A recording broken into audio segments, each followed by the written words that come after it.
عازمین حج اب چونکہ ہم اپنے خیمے میں پہنچ چکے ہیں، یہاں پر ہم ظہر، عصر، مغرب، عشاء اور 9 ذی الحجہ کی فجر ادا کریں گے۔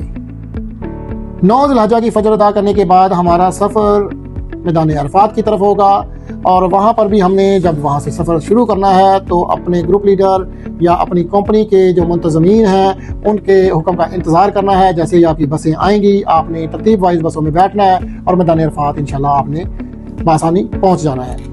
9 ذی الحجہ میدان عرفات روانگی ہو چکی ہے، وہی طریقہ کار بسوں سے اتریں گے، اپنے خیموں میں جائیں گے۔ خیمے بڑے ہوں گے، وہاں پر آپ کو خیمہ مینا میں آپ کے خیموں کی جو کمرے کا سائز ہے وہ چھوٹا ہوگا۔ میدان عرفات میں بڑے بڑے ہال ہوں گے۔ یہاں پر تھوڑا سا آپ نے دیکھنا ہے کہ جو حاج کرام ذرا چست ہے، تیز ہے، وہ اسی کے سامنے بیٹھنے کی کوشش کریں گے۔ جو بزرگ ہیں وہ ان کو جگہ تھوڑا سا یہ سائڈ پہ دینے کی کوشش کریں گے۔ اب یہاں پر آپ نے وہ جو سامان رکھا ہوا تھا، تیسرا سامان تھا ہمارے پاس، اس کو آپ نے استعمال کرنا ہے اخلاص۔ یہاں پہ آپ نے کوشش کرنی ہے کہ جو ہمارے بزرگ ہیں ان کو اس طرح کی جگہ دیں کہ جہاں سے ان کے لیے گرمی کا معاملہ ان کے لیے نہ ہو، اور خود تھوڑی سی گرمی یا مشقت برداشت کر لیں، اور آپ خود دوسرا سامان استعمال کر لیں۔ صبر اور شکر والا سامان ہے، 3 سامان ہم لے کے جا چکے ہیں اور تینوں سامان ہم نے استعمال کرنے ہیں۔ کسی نے صبر کو استعمال کرنا ہے، کسی نے شکر کو استعمال کرنا ہے، اور کسی نے ان دونوں کو استعمال کرتے ہوئے اخلاص کو بھی استعمال کرنا ہے۔ اور اگر ہم یہ تینوں چیزوں کو سامنے رکھیں گے تو ہمارا حج لذت والا ہو رہا ہے، ہمارا حج پرسکون ہو رہا ہے، ہماری توجہ اللہ کی طرف رہے گی۔ اور اگر ہم نے اس سامان کو اپنے ساتھ نہ رکھا تو کیا ہوگا؟ ہم مصیبت کو برداشت نہیں کر سکیں گے، ہماری توجہ مشکلات کی طرف ہوں گی، تو ہماری جو اصل توجہ ہے جو اللہ کی طرف ہم نے لگانے کی، اس کی طرف لو لگانے سے ہم پیچھے ہٹے رہیں گے۔ تو اس سامان کو آپ نے بار بار جگہ جگہ پر استعمال کرنا ہے۔ 9 ذی الحجہ کو انشاءاللہ ظہر اور عصر جو مسجد نمرہ میں ادا کریں گے وہ اکٹھی ادا کریں گے، جو اپنے اپنے خیموں میں ہوں گے وہ ظہر کے ٹائم ظہر اور عصر کے ٹائم عصر کی نماز ادا کریں گے، اور طلوع آفتاب کے وقت ہم مزدلفہ کے لیے روانہ ہو جائیں گے۔ یہ تو مختصر سا آپ کو بتایا 9 ذی الحجہ کا۔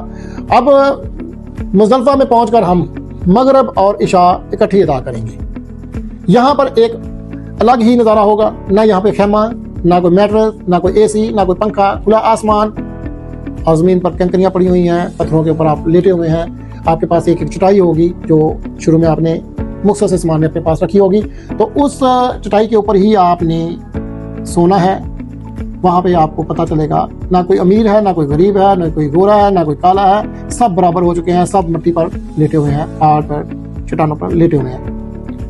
مزدلفہ کا وقوف کریں گے ہم۔ مزدلفہ سے ہی ہم نے کنکریاں اٹھانی ہیں، 50 یا 70 کے قریب ہم کنکریاں اٹھائیں گے۔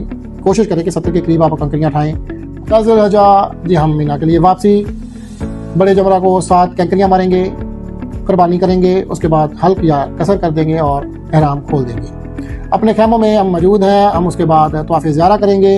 طواف زیارہ کے بعد واپس ہم اپنے خیموں میں آ جائیں گے۔ 11 ذی الحجہ کو ہم نے جو اہم کام کرنا ہے وہ ہے چھوٹا جمرہ کو 7 کنکریاں مارنی ہیں، درمیانے کو کنکریاں مارنی ہیں، اور بڑے جمرہ کو 7 کنکریاں مارنی ہیں۔ ہر کنکری پر اللہ اکبر کہنا ہے۔ اسی طرح 12 ذی الحجہ کو تینوں جمرہ کو کنکریاں مارنی ہیں، اور وہ حجاج کرام جو 12 ذی الحجہ کو مغرب تک وہاں رک گئے ان کو 13 ذی الحجہ کی بھی کنکریاں مارنی ہوں گی۔ اور اس کے بعد ہمارا حج کا جو سفر ہے وہاں سے مکمل ہوتا ہے۔ سب سے آخر میں مکہ چھوڑنے سے پہلے ہم طواف الوداع ادا کریں گے۔ تو پوری ویڈیو میں نے آپ کو جو حج کی تیاری، جو آج کا ہمارا حج کا موضوع تھا حج کی تیاری، اس میں میں نے آپ کو صرف 3 چیزیں اپنے ساتھ رکھنے کے لیے کہا۔ تو انشاءاللہ اگر آپ نے اپنے سامان میں یہ 3 چیزیں اپنے ساتھ رکھیں، صبر، شکر اور اخلاص، آپ کا حج انشاءاللہ تعالی بہت ہی لذت والا ہوگا۔ دعاؤں میں یاد رکھیے گا۔ اللہ حافظ۔